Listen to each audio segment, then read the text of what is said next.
The belief in the second coming of Christ, his glorious return to judge the living and the dead and establish his kingdom, is a central tenet of the Christian faith. For 2,000 years, believers have waited, watched, and wondered when it will happen.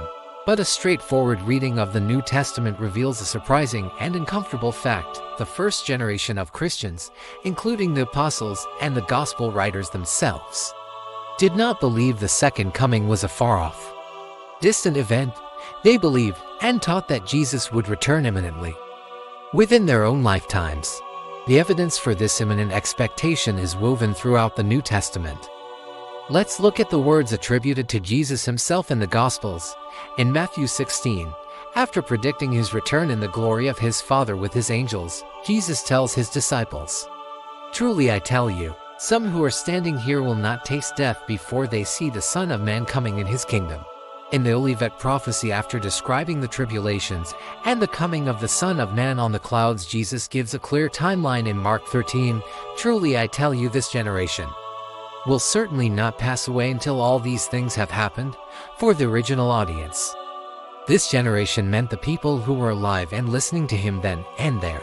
The Apostle Paul's early letters are filled with this same sense of urgency.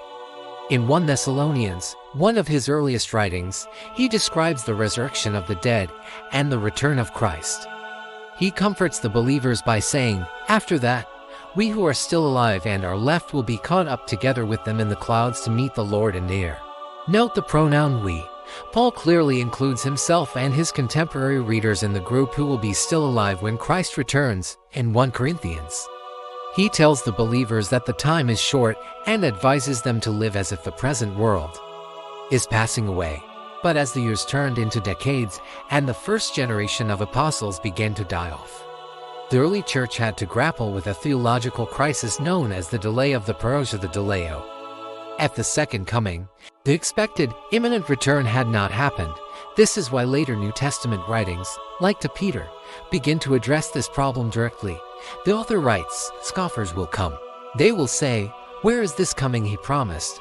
He then offers a theological explanation for the delay. "With the Lord a day is like 1,000 years, and 1,000 years are like a day. The Lord is not slow in keeping his promise. Instead, he is patient with you, not wanting anyone to perish."